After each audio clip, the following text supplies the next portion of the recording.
नमस्कार, एग्रीमीटर में आप सभी का स्वागत है। मैं हूं विपुल सिंह और आज के एग्रीमीटर पर हम बातचीत करने जा रहे हैं एक बार फिर से गेहूं को लेकर के, क्योंकि गेहूं को लेकर के कई सारी अपडेट्स लगातार सामने आ रही हैं और उस पर चर्चा करना आपके साथ बेहद ज़रूरी है। और इस महत्वपूर्ण चर्चा के लिए हमारे साथ जुड़ रहे हैं महत्वपूर्ण व्यक्ति, केडिया एडवाइजर के director Ajay Kedia sir. Ajay sir, बहुत बहुत स्वागत आज की इस विशेष चर्चा में जुड़ने के लिए। बहुत बहुत धन्यवाद विपुल जी बुलाने के लिए। तो एक तो सर सबसे पहले तो एक अच्छी बात यह है कि बहुत दिनों बाद बाज़ार में इक्विटी बाज़ार में रैली आई है, तो थोड़ी सी खुशी थोड़ी सी और बढ़ गई है।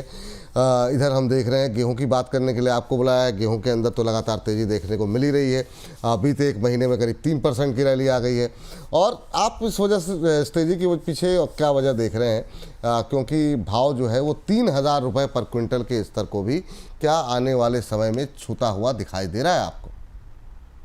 देखिए, अगर वेट की अगर हम बात करें तो एज ऑफ नाउ सबसे इंपॉर्टेंट जो इंटरनेशनल में जो जंप आया उसी का डिफरेंट हमने डोमेस्टिक मार्केट में देखा। सबसे पहले तो यूएसडी की जो रिसेंट रिपोर्ट आई है वहां पे 2 मिलियन ब्रुसेस के हिसाब से हमने सप्लाई को कम होते हुए देखा। और अगर हम वेट की ईल्ड की अगर बात करें स्लाइटली थोड़ी इंप्रूव जरूर दिखाई दे रही है, बट ओवरऑल जो प्रोडक्शन है ग्लोबल मार्केट में भी शॉर्टेज। और हम जानते हैं कि 2022 से ही जब से रशिया यूक्रेन का वॉर स्टार्ट हुआ है, वीट के ऊपर काफी लोगों का ध्यान जाना स्टार्ट हो चुका था। तो एक यूएसडी की रिपोर्ट में जो एंडिंग स्टॉक बताया जा रहा था वहां पे 21 मिलियन ब्रुसेस से कम करके 869 मिलियन का किया गया है। ये ग्लोबल मार्केट को भी सपोर्ट करता हुआ दिखाई दिया। वहीं डोमेस्टिक मार्केट में भी हमने देखा कि काफी फैक्टर्स है जो सपोर्ट कर रहा है। सबसे पहले तो हमने 4-4.5% की तेजी पिछले 3 महीने में देखी है, जिस से स्टोरेज और सप्लाई सिस्टम्स को लेकर थोड़ा सा कंसर्न दिखाई दे रहा है। साथ में 2025-26 के सीजन में जो एमएसपी बढ़ाई गई है उसका सीधा सीधा असर आते हुए पड़ रहा है। डोमेस्टिक कंजम्पशन इसलिए भी बढ़ रहा है कि Q3 में अगर हम बात करें तो जनरली हम देखते हैं यहाँ पे डिमांड बढ़ते हुए दिखाई देती है। तो इन सब कारण की वजह से ग्लोबल मार्केट और डोमेस्टिक मार्केट दोनों में ही हमने तेजी बनते हुए देख पा रहे हैं। ठीक है सर। क्या जो है आपको लगता है कि सरकार गेहूं की कीमतों में थोड़ी सी कमी करने के लिए, लगाम लगाने के लिए खुले बाजार में गेहूं की बिक्री जैसे कदम क्या उठाने की उम्मीद है आपको?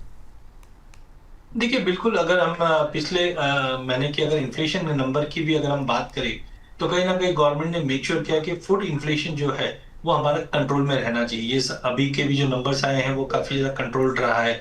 इसका मतलब है कहीं ना कहीं गवर्नमेंट इस चीज को मेक श्योर करके चल रही है कि ज्यादा बड़ी तेजी फूड्स में नहीं रहे।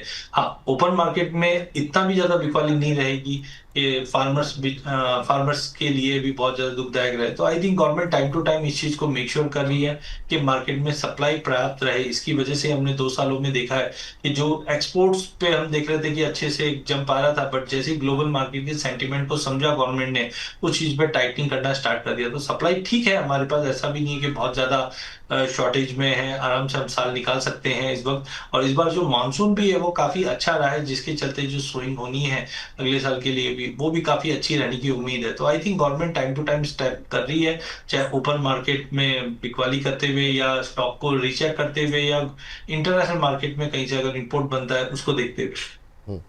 अभी की जो करंट सिचुएशन है उसके आधार पर किसानों के लिए और कारोबारियों के लिए क्या स्ट्रेटजी आप सजेस्ट करेंगे? क्योंकि हम एक तरफ देख रहे हैं रिकॉर्ड उत्पादन भी है, दूसरी तरफ सेंट्रल पूल में करीब 347 लाख टन का स्टॉक भी भरा हुआ है। क्या स्ट्रेटजी सजेस्ट करेंगे सर आप किसानों के लिए और कारोबारियों के लिए, ट्रेडर्स के लिए?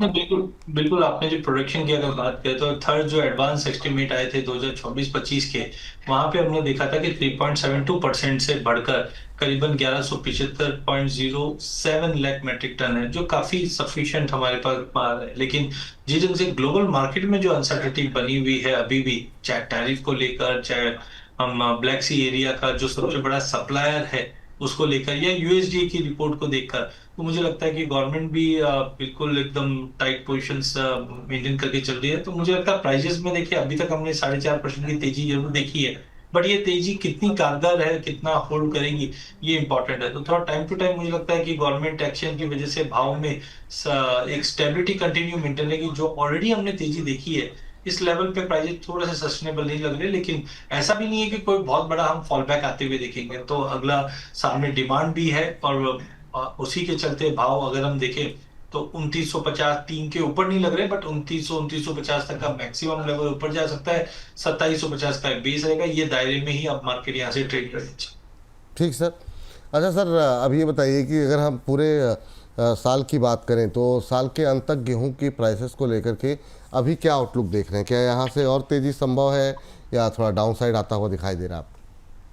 देखिए, सबसे पहले अगर अगर हम सितंबर अगस्त में तो ऑलरेडी हैं, लेकिन सितंबर अक्टूबर नवंबर की अगर बात करें तो हमारे यहाँ पे फेस्टिव सीजन रहता है, और फेस्टिव सीजन में जनरली हम देखते हैं डिमांड बहुत स्ट्रांग रहती है।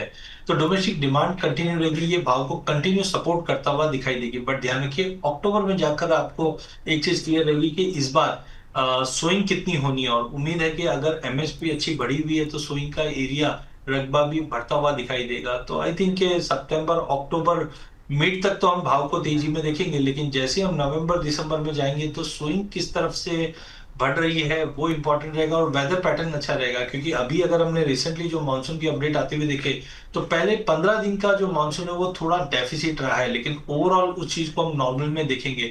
लेकिन अब जिस तक मैं देख रहा हूँ पिछले 3 दिन से महाराष्ट्र में खास करके हम देखेंगे तो काफी अच्छी बरसातें हैं। तो कहने का मतलब है अगला जो सेकंड स्पेल ऑफ मानसून है वो कैसा रहेगा, ग्राउंड में वाटर लेवल कैसा रहने वाला है अगली क्रॉप विंटर क्रॉप्स के लिए, ये काफी डिपेंडेंसी रहेगी अक्टूबर में। तो I think September October and तक तो मैं भाव में तेजी देख रहा हूँ, जो 2950 से 2980 का लेवल दिखा दे। बट नवंबर दिसंबर में स्विंग के आंकड़े कैसे रहने हैं वो डिसाइड करेंगे आगे वाले भाव का रणनीति। हम्म। तो ये बात तो निकल के आई गेहूं को लेकर के। सर अब जरा बात कर लेते हैं, अगर एग्री कमोडिटीज़ में ट्रेड करना हो तो आपकी टॉप ट्रेडिंग कॉल क्या होंगी सर?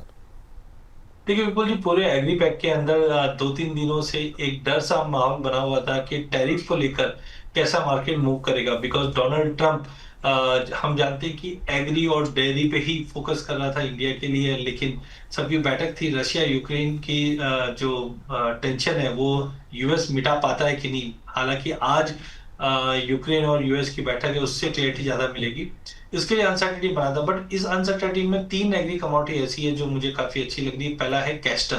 कैस्टर में रिसेंटली हमने देखा कि चाइना से थोड़े से हमने बाइंग अच्छी एक्टिविटी बढ़ते हुए देखी, और भाव में हमने लगभग 7000 के करीब जाते हुए देखा। फिर एक अच्छा करेक्शन भी आ गया था, 6580 पे लेके चलेंगे, 6530 का स्टॉप लॉस लगाएंगे, 6660 तक का टारगेट हमें लगता है कि कैस्टर में देखने को मिल सकता है। वहीं दूसरी कमोडिटी जीरा रहेगी।